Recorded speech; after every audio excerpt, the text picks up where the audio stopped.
Welcome to the JP8 Report. This is James Pierce with the JP8 Report, episode 399. All right, good afternoon, everyone. Yeah, like I said, 399. Next one is 400. That will be Monday afternoon, my Memorial Day broadcast. All right, thank you all very much for tuning in. I got some news to go over today. Talk some good conservative stuff. Thank y'all for joining me. So as we get started and ramping up, we get people on here. Don't forget, please, to hit that follow button as we get started. If you're not already a follower of the JP8 Report, and then click the like button, the thumbs up button for the episode, and chat. I got one chatter in here, my buddy Stumblefoot, and so Covite for Life should be in there like most rickety tick. Retired Rob 53 won't, because he is about to be on an airplane. All right. So, well, I get to probably see him probably tomorrow or Sunday. All right.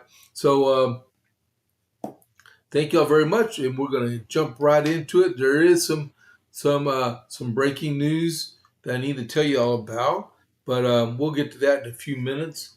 Let me get started here. There we go. All right. So America 250. I got 3 items to cover Friday, Saturday, and Sunday because this is Memorial Day weekend. So we'll put it on. Look at it. We got Covite for Life is in here too. So we got Stumblefoot, and Covite for Life. So, hey, Ricky, Stumblefoot is Greg. Okay, just so you know. Okay, but so let's go. 23rd of May, which would be tomorrow, 23 May, 1776, the Second Continental Congress and General Washington discussed how to support the cause in Canada, which we know ended up being a failing effort, but they still had to make their strategy and stuff. May 24th, which is Sunday, reports that a massive influx of British and Hessian troops are on the way to the colonies. And then for May 25th, 1776, I have a quick one-pager. Hold on, we got breaking news. Tulsi Gabbard is resigning as the Director of National Intelligence. That just crossed the wire, people. Wow. Okay. Let me.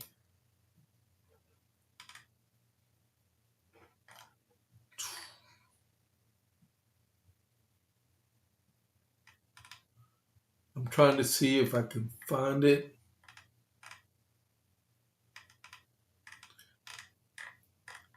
Give me a second here before I get into the America 250 thing.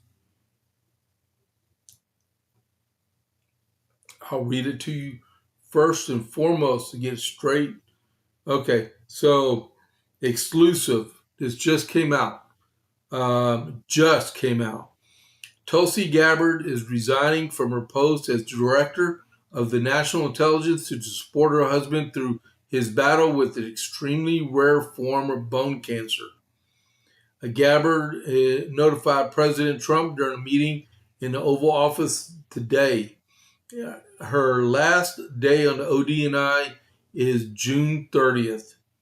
Fox News exclusively obtained her formal resignation letter in which Gabbard said she is deeply grateful for the trust you placed in me and for the opportunity to lead the ODNI for the last year and a half. Unfortunately, I must submit my resignation effective June 30th, 2026. My husband, Abraham, has recently been diagnosed with an extremely rare form of bone cancer. Gabbard said her husband faces major challenges in the coming weeks and months. At this time, I must step away from public service to be by his side and fully support him through his battle. Gabbard added, Abraham has been my rock through our 11 years of marriage standing steadfast through my deployment in East Africa on a joint special operations mission, multiple political campaigns, and my service in this role. His strength and love has sustained me through every challenge, she continued. I cannot in good conscience ask him to face this fight alone while I continue in this demanding and time-consuming position. Gabbard said she has made significant progress at the ODNI, advancing unprecedented transparency and restoring integrity in the intelligence community, but she recognizes there is still important work to be done. I'm fully committed to ensuring a smooth and thorough transition over the coming weeks so that your team experiences no disruption in leadership and momentum, she said. Thank you for your understanding during this deeply personal and difficult time for our family. And then she added, I will remain forever grateful to you and to the American people for the profound honor of serving our nation as the DNI.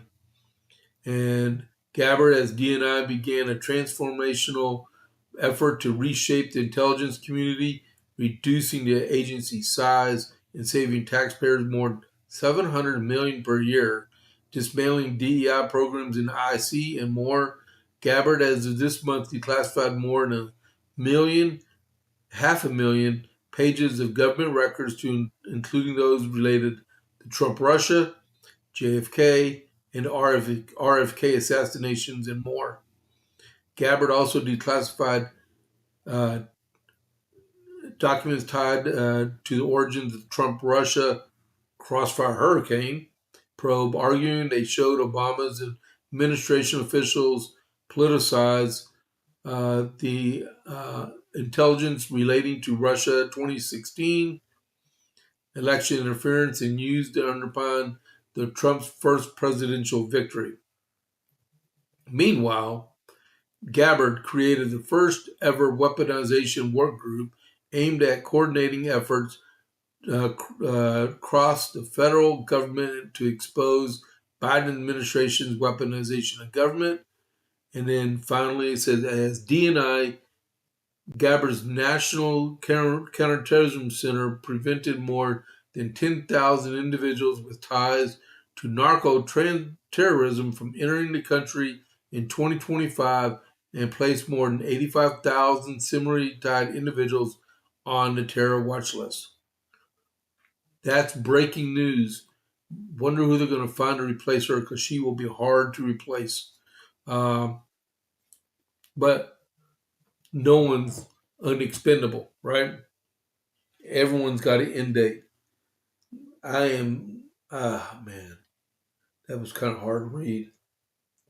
So her husband has bone cancer. Wow. Yeah, and Stumblefoot put on here that Kyle Busch passed away at 41 years old. Pray for both of those families. And bone cancer's got to be harsh on man. But at least she took the courageous step to stay there by his side through all of his treatments. And I really hope they can cure this and it goes into remission. All right, but that's a brave woman there. You know, she was in the Army, the United States Army. And she's a lieutenant colonel. Wow. Okay, so prayers for Kyle Busch and his family, and prayers for Tulsi Gabbard's husband and her, because she's going to need it. All right? Wow. Talking about breaking news, man. All right. Gather everything back together here. Where am I at? All right. So I got a letter here from James Duane to John J. Okay, 25th of May, 1776. I conclude, my dear sir, that the resolution of Congress recommending the assumption of government will induce you to give your attendance for a few days at your own convention. If it should be the case, it will be of advantage of you to be informed of the temper and proceedings of your neighboring colonies on this great revolution. You recollect the Maryland instructions which, upon any measure of Congress to this effect, require the delegates of that colony to repair to the principal convention. These gentlemen accordingly declared that they should consider their colony as unrepresented until they received the directions of the principals who were then sitting in Annapolis. Yesterday, the sense of that convention was made public. They approve that the conduct of your delegates is dissenting upon the preamble and the resolution, and they repeat and enforce their formal instructions, declare that they have not lost sight of a reconciliation with Great Britain, and they will adhere to the common cause and support it of the principles of the Union as explained at the time of entering of the war. So much for Maryland. I said that many times when I was stationed there. The General Assembly of Pennsylvania is averse to any change. The people of this town assembled last Monday in the State House yard and agreed to set of resolutions in favor of a change. Another body are signing remonstrance against the acts of that meeting and in support of the Assembly. The Committee for the County of Philadelphia, having unanimously supported the Assembly in the protest of any change, it is supposed that the other counties will follow the example and take it apart in the dispute. It is not to be feared that this spirit of dissension will spread itself into the adjoining colonies, but I intend to make no reflections. The fact I have hinted at it will be published and relates to the city and county of Philadelphia, already are, and the Maryland delegates have expressed direction to submit their acts to the public view. It may be some days before they come to your knowledge through the channel of the press. I could say a great deal to you of this interesting subject, but you are the master of my sentiments and are not altered since you left me here. I expect Mr. Alsop this evening and shall, in the case, set out on Monday to visit my family. It has been more than 9 months since I have seen my children. I have spent about 10 days of that time with Mrs. Dwayne. I am, dear sir, your most dear sir, am my dear sir, with great regard to your affectionate and most obedient servant, James Dwayne. All right, pretty good letter, and it's all about what I was talking about yesterday. Was that the Maryland expressed that their delegates will not vote for independence without their permission. All right.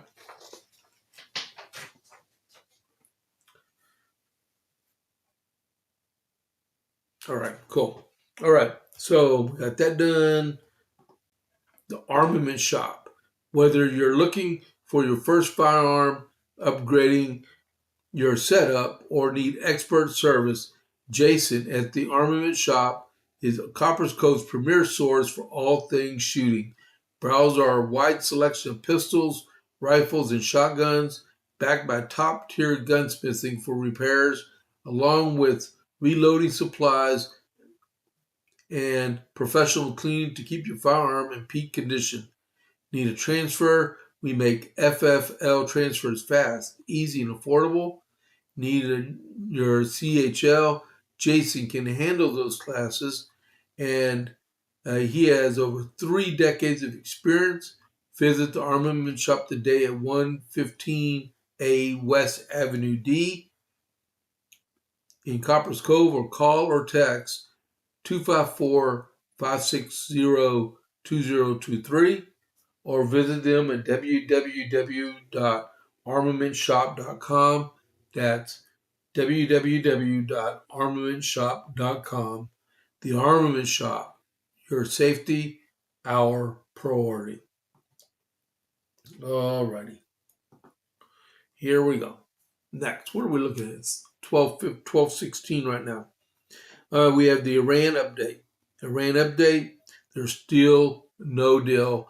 I just saw a headline just a couple minutes ago. They said they're getting close. Not getting close, no cigar. All right? Hold on. Okay, I already talked about that. Secretary of State, that'd be Marco Rubio, says Iran will not have nuclear weapons. And then he went on to say Iran is trying to create a toll system in the Strait of Hormuz, which is illegal. The president, our president, said there will be no tolls. There have been 94 vessels turned back.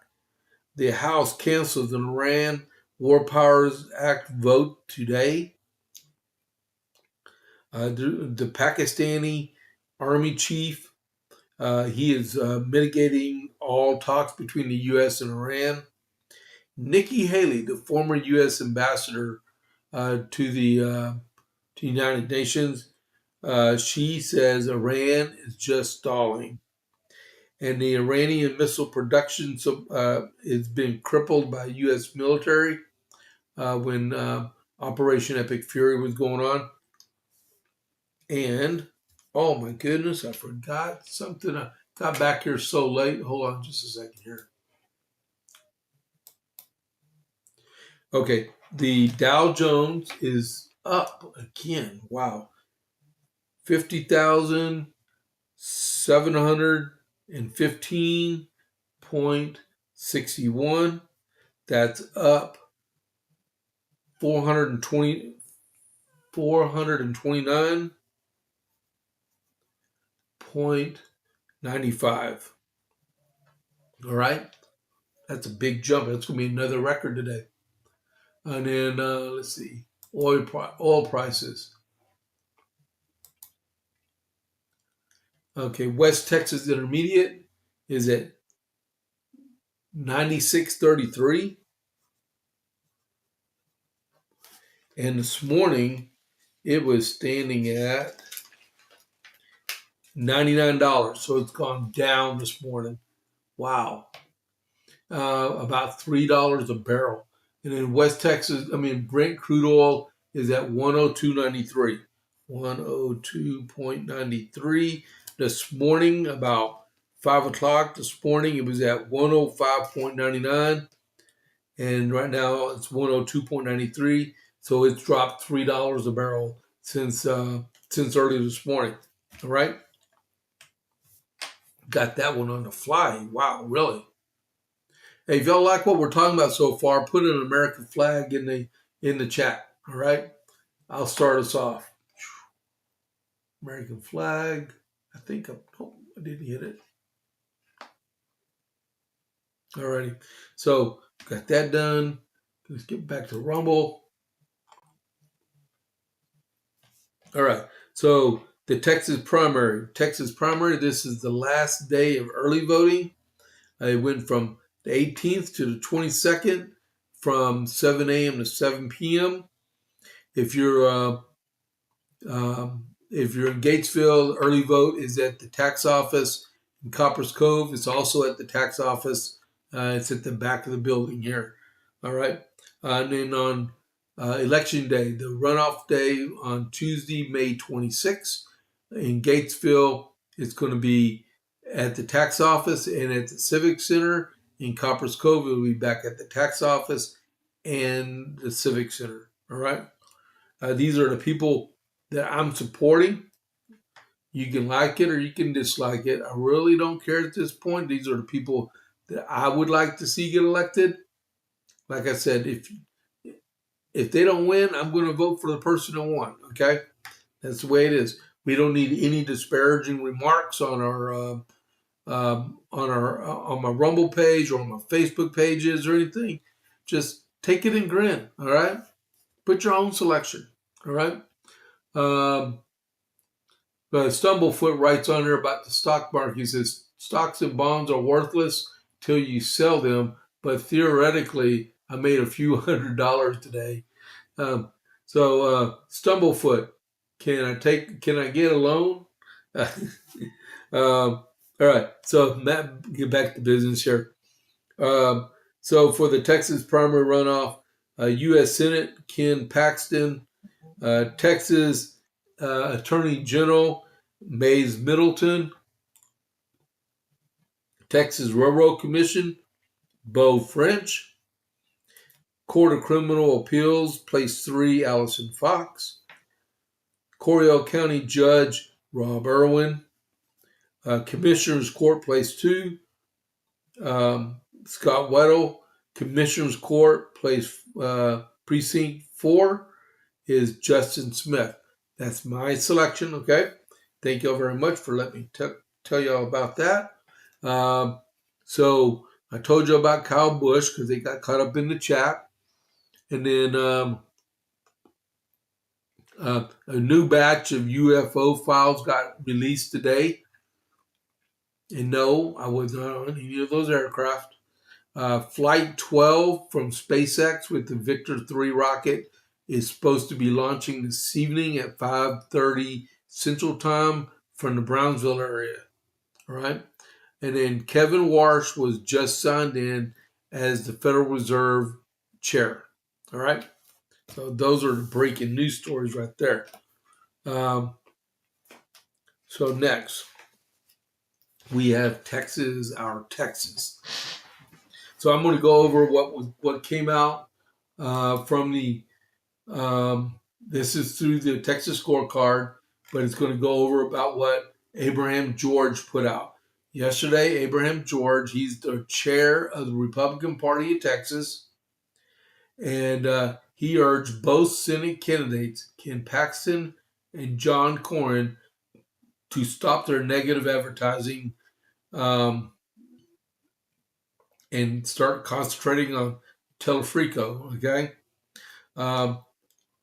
So Paxton said, yes, he will stop. But John Cornyn and his campaign said the attacks will continue. We got guys that just don't care, all right? So the article states that John Cornyn is refusing calls from the Texas GOP chair, Abraham George, to end negative advertising in the Republican Senate runoff. Instead, Cornyn pledged to continue attacking his opponent just days after President Donald Trump endorsed Ken Paxton. As the chair of the Texas GOP, I'm calling on both Senate candidates to pull all negative advertising, George wrote Thursday on X. It's time to start preparing for November, and we can handle this runoff campaign in a positive note from both sides. Paxton quickly agreed to the request, announcing his campaign had already shifted its television advertising strategy. We have already changed our TV and ad and traffic starting today to ensure our campaign ends on a positive note and we can focus on beating the left lunatic in the fall, Paxton wrote on X. I'm calling on Cornyn to do the same for the good of our party. Cornyn, however,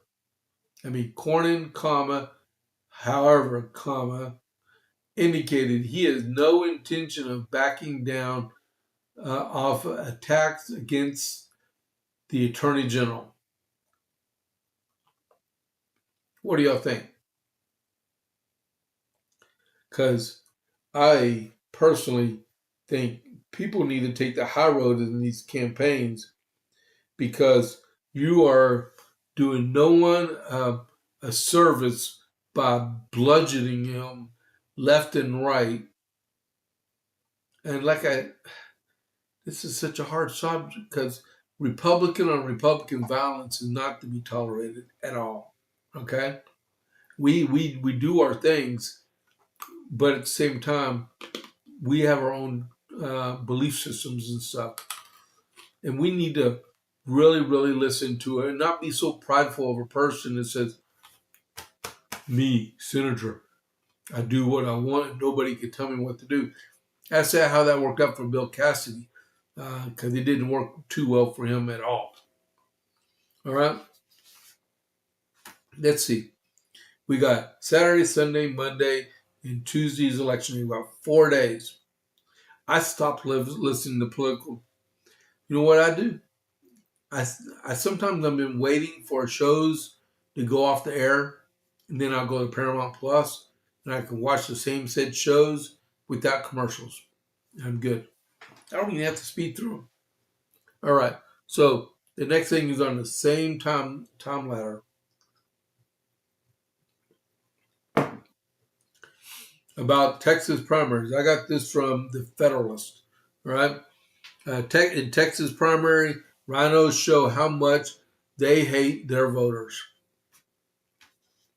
Most Senate Republicans are angry at John Cornyn and Bill Cassidy's prospective ousters, and there are a shared history of betraying GOP voters. The Senate GOP is having a full-blown meltdown.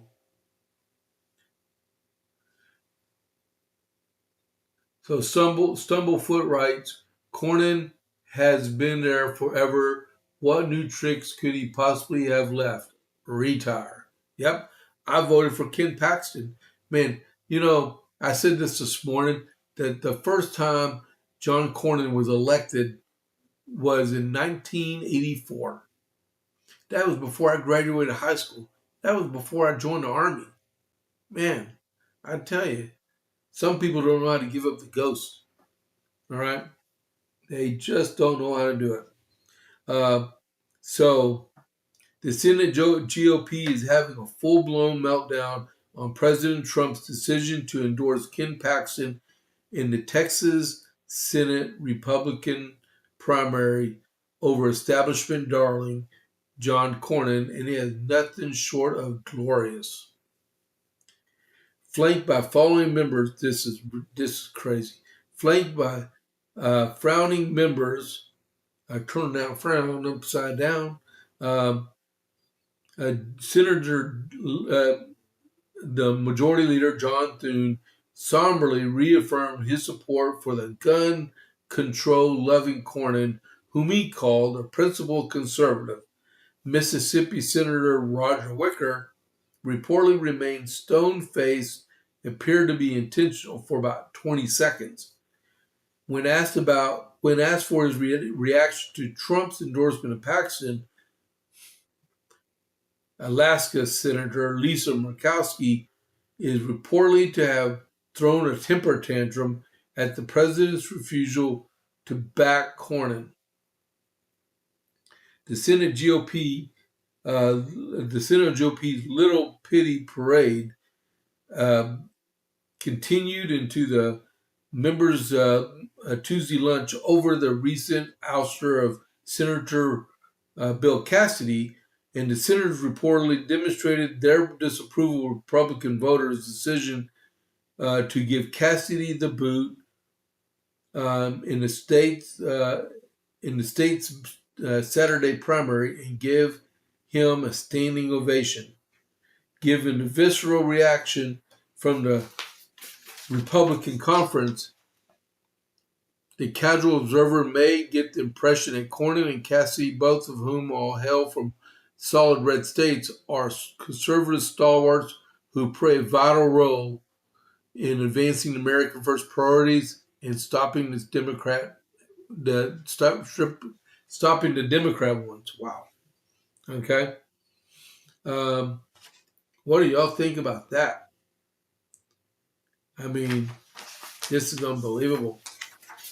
They've spent tens of millions of dollars in attack ads. Well, he pretty much has. Ken Paxton, not Ken Paxton, John Cornyn has spent tens of millions of dollars in attack ads against Ken Paxton. Ken Paxton's fought back some, but not as much as this. And if you look at his campaign finance reports, it is astounding what John Cornyn has done. All right. They still got one more to file, which is the 15th of April. Everything better be on that thing. I'm telling you. This is crazy knucklehead stuff that should never happen. Um, go on to other stuff. I was told I need to calm it down a tad, which I will. Okay.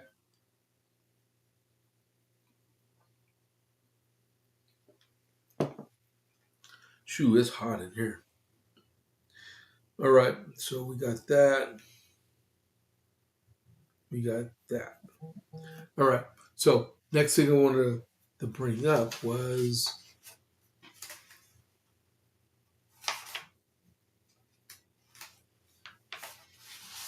yes.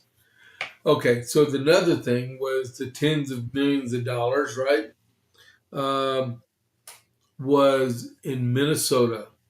Yesterday in Minnesota, in Minneapolis, the Department of Justice debuted the names of the massive Medicaid and benefits fraud crackdown. This came from Fox News also.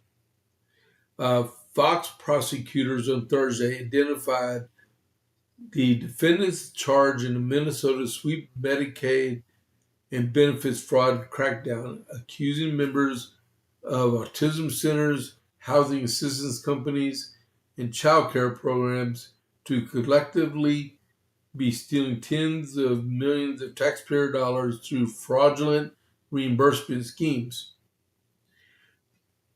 The charges span multiple Minnesota assistance uh, programs and include allegations of health care fraud, money laundering, money fraud, wire fraud, and conspiracy to confit the United States. Man.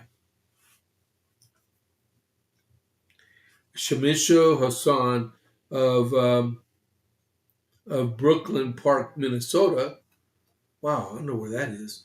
And Hassan Mural Yusuf, of 25, of Brooklyn Park, Minnesota, were charged with conspiracy to commit healthcare fraud, healthcare fraud, conspiracy to defraud the U.S., fraudulent statements related to the healthcare matters, and money laundering in connection with alleged 46.99 million autism services fraud scheme, and of which the prosecutors say approximately 212 million was paid. Charles Wayne Healy, 61, and Kavanaugh Susan Larson Goldsmiller, 66, of both of Blue Earth, Minnesota, were charged with conspiracy to commit healthcare fraud and money laundering tied to the alleged 22.7 million Medicaid provinces uh, involving individual and home support service. All right, so there's a whole lot of people on this list. Like I said, there were 15 people, and they stole $90 million from the government.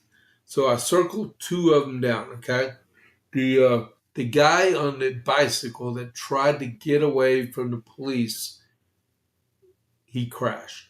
Okay, uh, well, he crashed and burned. Oh my goodness, man.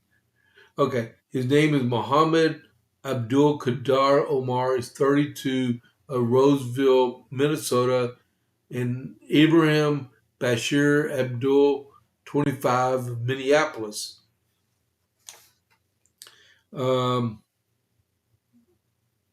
So they were charged with conspiracy to commit healthcare fraud and 4 counts of healthcare fraud tied to alleged $3.3 million housing subdivision services fraud scheme, of which approximately 3.2 million were paid. Now, just so you know, what is he talking? These are people that were convicted of these crimes, these money crimes, right? Um, so Muhammad Omar, he's the guy that tried to escape. He jumped like from a 4-story yeah, about a 4-story building, right, off the balcony. And I don't know how he just didn't break half the bodies in his body, the bones in it. But what he did was ingenious, okay? And he did. Well, so when they announced his name and he tried to escape, he fell from a 4-story building. Looked like he might have fractured his leg. He was running down to the bottom of the ledge because the reservoir didn't have water in it at the time, and he fell off the ledge and then hopped off the scene until he left the camera. And a couple of days later, the FBI caught up with him. All right, wow.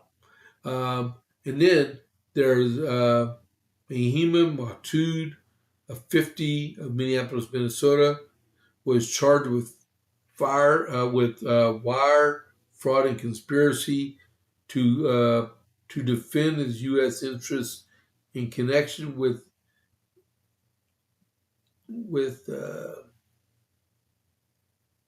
was charged with wire fraud and conspiracy to defraud the U.S. in connection with alleged forgery or alleged feeding our fathers and child care, assistance fraud, screening, totally approximately $5.48 billion.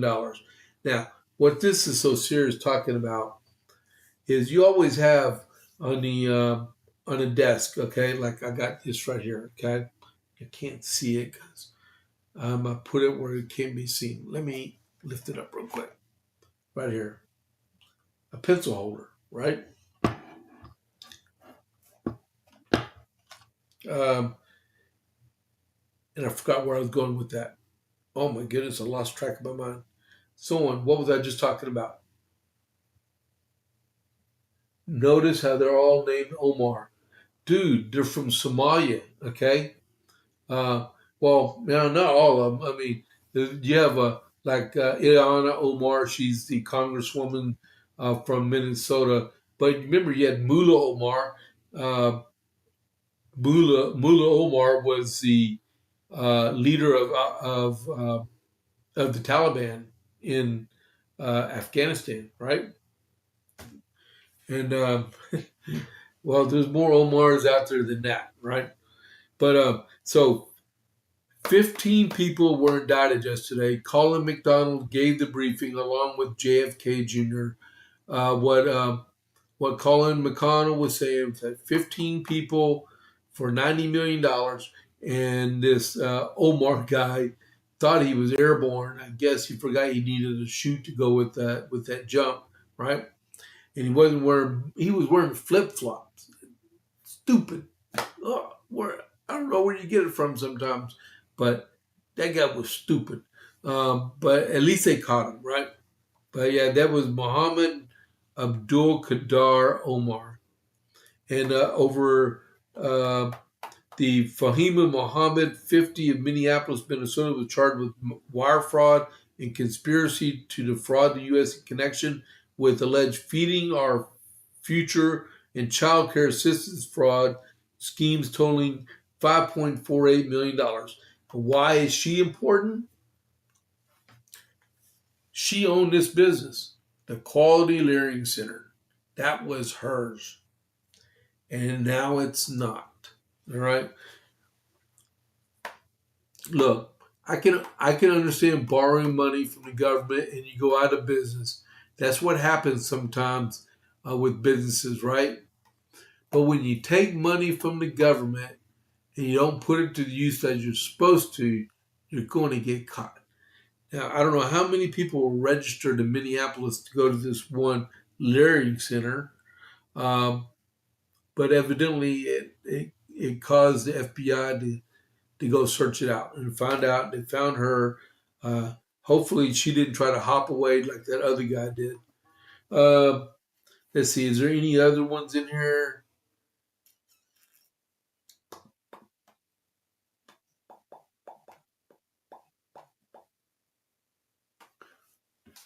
Hold on.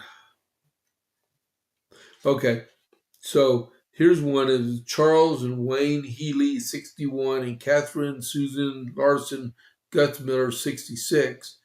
Both of Blue Earth, Minnesota, were charged with conspiracy to commit healthcare fraud and money laundering tied to alleged $22.7 million Medicaid reimbursement scheme. Wow. And then you have this other one. This will be the last one.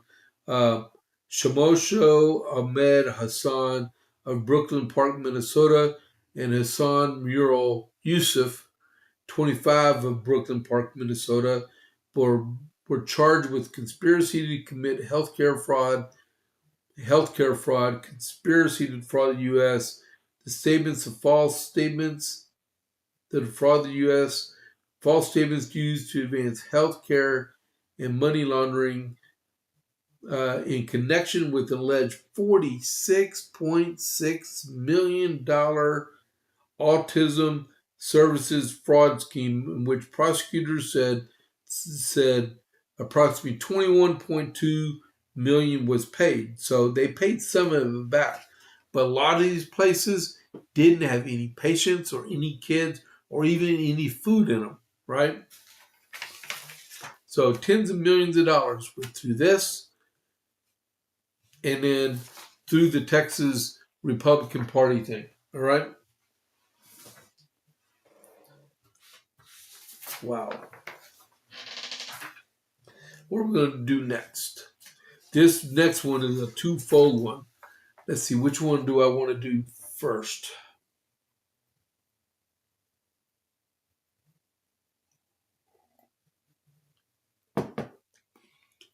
People listening on the podcast right now, Stumblefoot wrote, President Donald Trump is shutting down the wire services where immigrants send dollars home. So yeah, so if you're a non-U.S. citizen, you won't be able to use our wire services to transmit money overseas. All right. This next one is about the SPLC, the Southern Poverty Law Center. That's the racist group trying to provoke other racist groups so they can both raise money. All right. So House Judiciary Chairman, they're going to meet June 9th at 10 a.m. So House Republicans confirmed Wednesday night that the Southern Poverty Law Center CEO Brian Fair will testify in front of the committee next month with regarding allegations it funded elements of extremist and racial groups. 4 decades, not four like in the number four as FOR. 4 decades, SPLC has positioned itself as the nation's premier watchdog, which maintained a controversial hate map that increasingly labeled benign conservative organizations and religious groups as hate groups.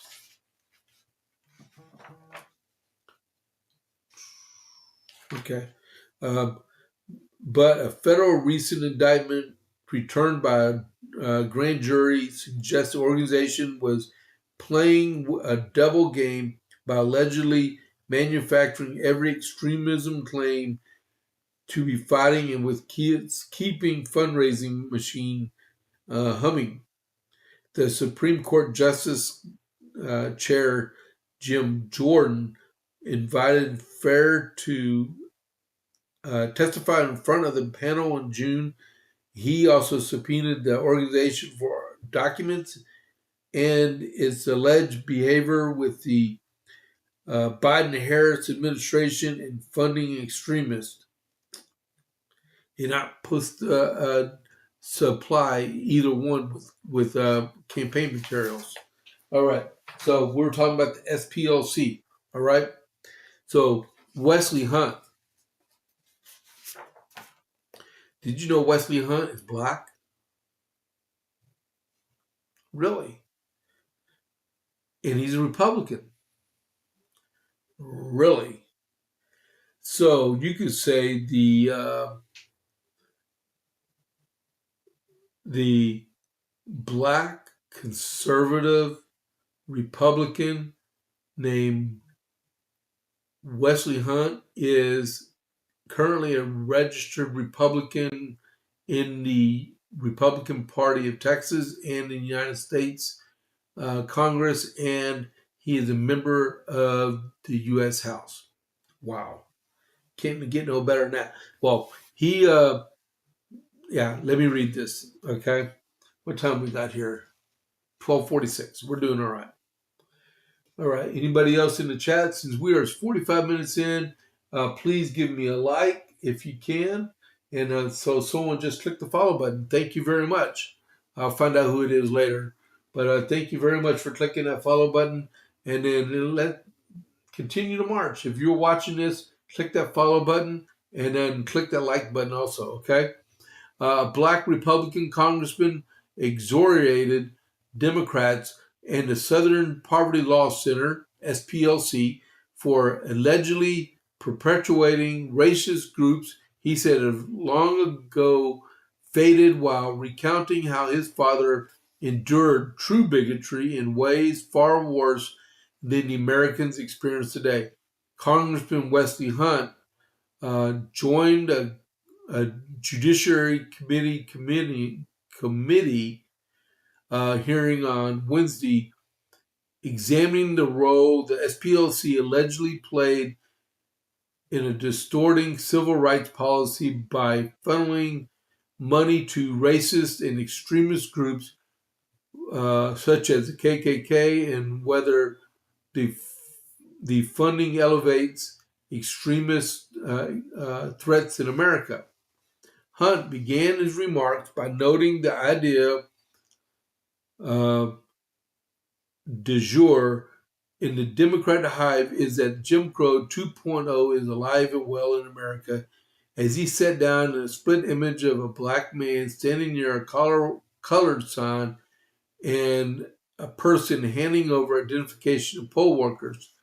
I'm sure some of the SPLC's actions have helped make this argument, but he said before turning to retired Vanderbilt law and political science professor Carl Swain, she's a really nice lady, who is also black and a Republican, and asking her if the experience of,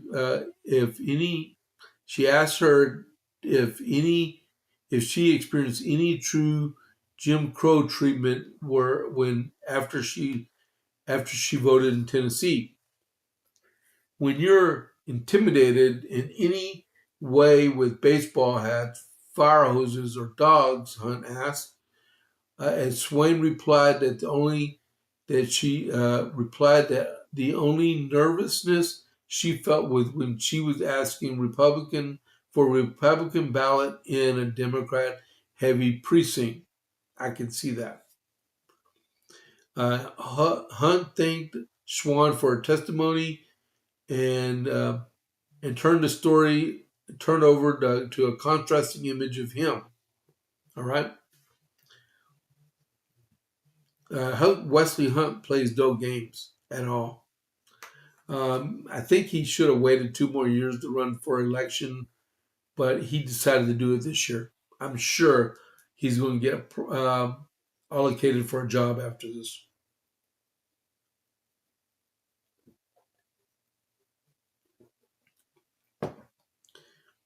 Alrighty, so go Wesley Hunt, right?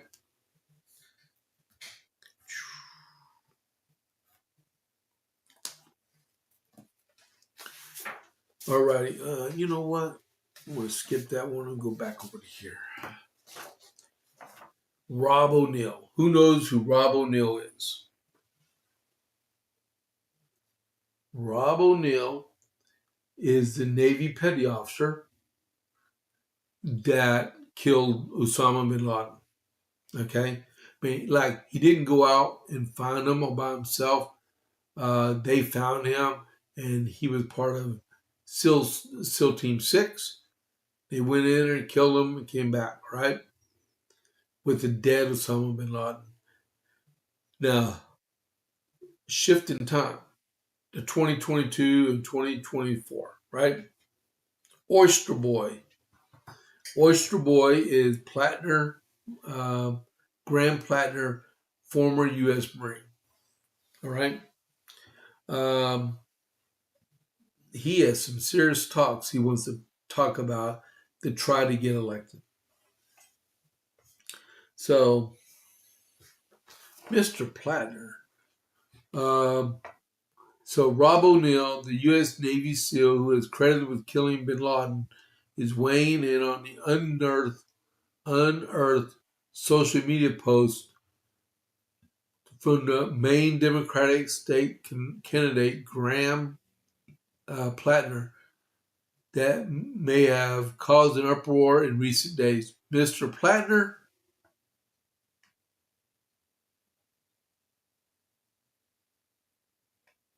yeah, I could probably tell the answer to that one. Stumblefoot, he's asking how many blacks in Coryell County were denied the ability to vote.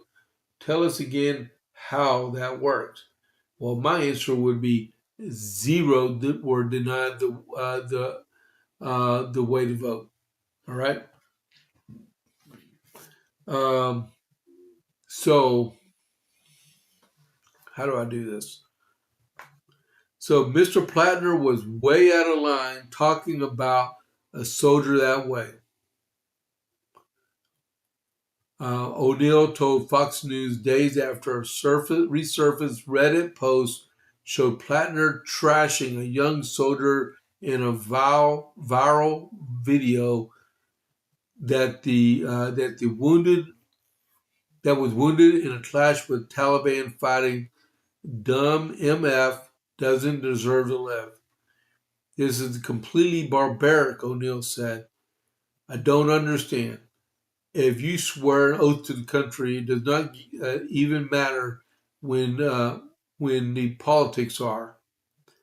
Every single time you fight, it's for the man next to you. It's for the person next to you. Politics go out the window, and and to wish it ill on someone else. Just fire is just. Like I said, the opposite of everything I've been through, raised to believe. Plattner learned of his struggle with PTSD. La la la la.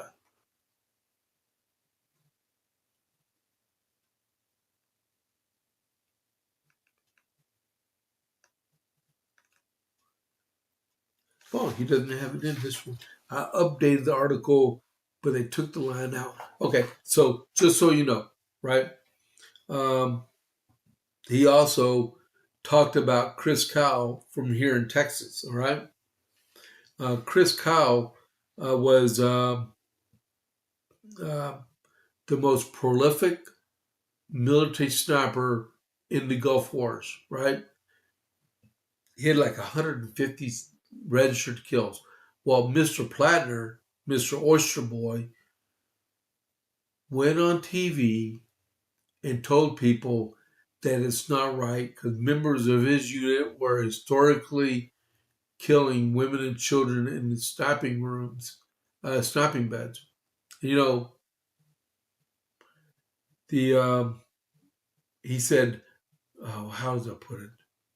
He said members of that SEAL team were known as the Bruisers, right? And they were known for inflating their kill numbers with no proof to back it up, right? He, but he kept at it, and like Rob O'Neill said, people make mistakes, but like where is it? PTS shouldn't do what you do, especially if you do it over again and again.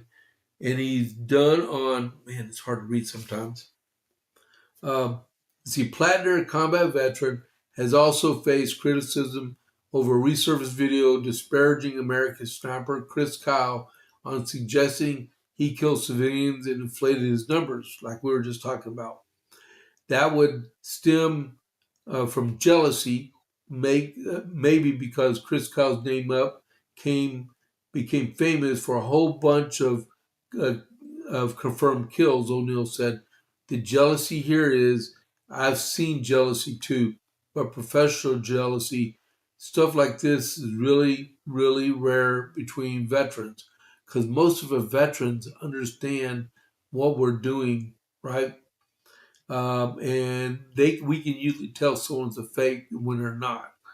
Uh, Platter said he'd never met Chris Kyle. Chris Kyle died February 2nd, 2013, all right? Uh, about 6 months after I retired from the Army. He's from Texas. He's considered a hero.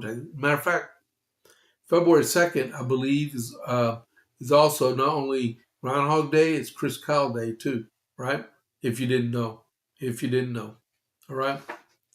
Plattner, I'm not going to give up on Plattner. I'm going to hammer him every chance I get. He's not going to win this. He's not going to win it at all. Um, Hold on just a second.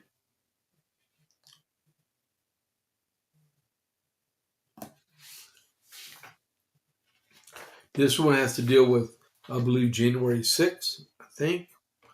All right, hold on.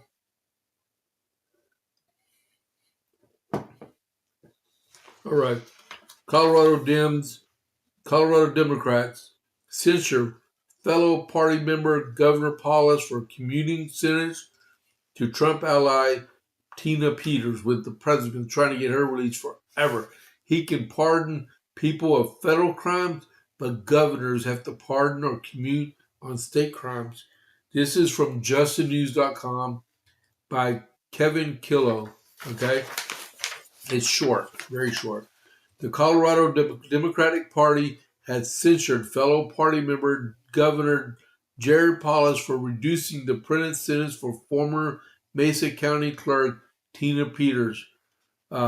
Peters, an ally of Donald Trump, was convicted in 2024 of tampering county voting machines.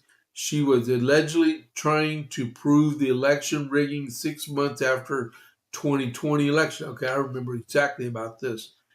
In a virtual meeting on Wednesday, the Colorado Democrat Party State Central Committee voted to censure Paulus and condemn his actions. Party member Andrew Brandt said the governor has been a problem for the party for some time, and censoring Peters was too much to overlook. I cannot tolerate a governor who treats a law-breaking county clerk and recorder in this way, Brandt said. As a result of the censure, Paulus cannot officially be recognized representative of the Colorado Democrat Party at the group's events or functions, nor can he attend as a featured guest. All right, I guess he can stay at home and watch TV, like I'm going to do in just a little while. I'm going to watch the Dutton Ranch. Okay, yeah, okay, let's do it. Right, he can stay home and just do that, or he can just say thumb his nose and say, "I'm an independent governor now. I don't have to listen to y'all." All right, they don't want him. I really don't like him because he's a pretty liberal guy, but the president, all this lady was doing, so I remember Miss Peters now, was that back in 2020, people were saying, no, you can't manipulate the Dominion uh, voting systems, right? And she did like an A/B test that proved that you could do that with electronic balloting and stuff like that. But she used a machine to prove it, and someone had her arrested because she manipulated a voting machine, which is against the law, and they threw her in jail. I mean, that's stupid, right? I would at least give her just probation. She wasn't actually trying to process a ballot to go in. She was demonstrating that there were weaknesses inside that voting machine. Well, she's a free woman now. President can stop asking for her release. Um, I hope she doesn't get no more trouble. I don't think she's going to hold elective office anymore. But that's done. All right. The president is sending 5,000 troops to Poland. We don't know if he's sending the 5,000 troops by pulling them out of Germany and permanently stationing them in Europe. In Poland, or bringing in brand new troops to Poland and reassigning them to Poland. Uh, there's some stuff that needs to come out about it. I'm sure we'll find out soon. All right. Uh, but yeah, 5,000 troops. We know we had the Blackjack Brigade right here in at Fort Hood. They got turned back. They were on their way. They had their supercargo on the way for rotation, and they turned them around. That thing's been all over the news that happened. Okay. Uh, let's see. Dan Goldman. Dan Goldman was the impeachment. So I'm speeding up because I'm over 1 hour now. Uh, Dan Goldman, he was an impeachment lawyer against President Trump in 2019. He got elected to Congress uh, in uh, in 2022. He's very liberal, and he is steadfast and anti-Trumper. And any chance he gets, he goes off against President Trump. He's a one-issue chimp. That's all he is, right? He, but finally, he got what do you call it? He got challenged by someone that's a socialist from the Democrat Socialists of America, Brad Lander, and Mr. Lander has a 30-point lead over an incumbent, just like the governor's race the other day between Ledlow and Cassidy. She beat what's his name by 20 points. I think it was 20 or 23 points, right?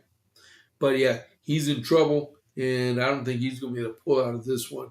And you know what? I was going to find out when that primary was going to be. I cannot remember when the primary is supposed to be in New York. I think it's August. I'm not sure. I think they're one of the ones with the late ones, but I don't see it in there listed at all when the primary in New York is going to be.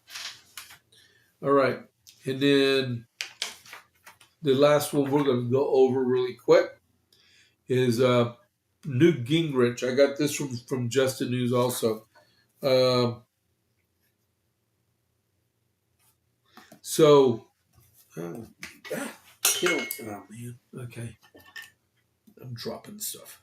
Newt Gingrich is offering Trump a 6-point plan to keep the House and the Senate in the midterms, right? Hold on just a second here. Let me go back over here.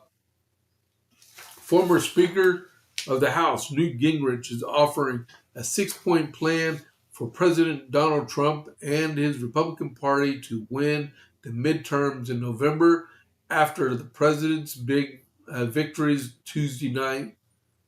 The president endorsed dozens of candidates, it was 37, in primaries across 6 states, resulting in over 30 of them either winning their prospective races or advancing the runoffs. Some Trump-backed candidates even ousted sitting lawmakers like Thomas Massie and Bill Cassidy, right? Okay, so these are some of the ideas what Newt Gingrich said. Lower gas prices. Gingrich, as a guest Wednesday on John Solomon Reports podcast, urged Trump to work on lowering prices before Labor Day, because Labor Day is the traditional day to start campaigning for the November election. All right. Let's see. I think that the political skills and the effectiveness of his organization will put him in a good position to win this this fall in a historic way. He said, "In my mind, keep the price of gasoline. If gasoline is below $4 and clearly is coming down by Labor Day, the Republicans may historically win one of the biggest off-year elections in history." Oil and affordability.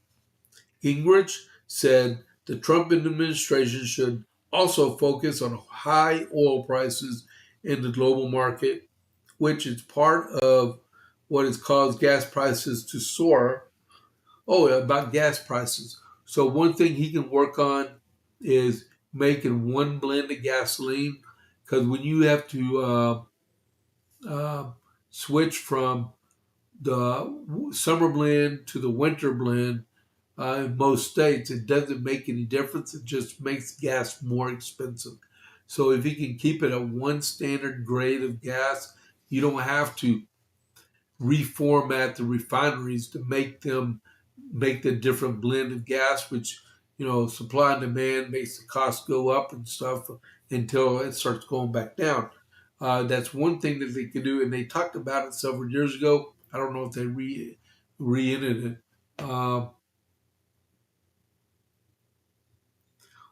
Are you really? Stumble. Oh my goodness. Jasmine Crockett said that blacks lost their ability to vote in Texas. That's crazy. All right, next. I see many black people vote, and I'm very, very sure they have not lost that ability. Uh, let's see. Tackle the Iranian regime through the Strait of Hormuz and Persian Gulf. Gingrich struck a more hawkish stance in dealing with the Iranian regime, suggesting Trump should further prioritize toppling it in a battle of the Persian Gulf and reopen the strait. This is the dictatorship, which in January killed 42,000 of its own people. I've been arguing that the key to the whole thing is the Strait of Hormuz in the Persian Gulf, and we need to ask Admiral Cooper to personally take charge and delegate the rest of CENTCOM to do his duty, and then wage a battle of the Persian Gulf and the Strait of Hormuz. Yeah, true. What else did he put on here? 3 more points. That's all. Health success. He said Republicans also need to shine a brighter spotlight on the successes to make America healthy again movement, led by Health and Human Services Robert F. Kennedy Jr. They need to really, really, really push out the TrumpRx.gov, and that's a very big one because it lowers drastically the price of drugs across the country. Like 600 different medicines are like 10% of what they used to sell for, right? Mark Cuban was even talking about it the other day because he was impressed on how that actually took hold, right? The craziest things Democrats have done. Gingrich also pushed the White House to compile and promote a list of the craziest things the Democrats have done amid the Trump administration, including everything that its leaders have said to try to ensure victory in the midterms.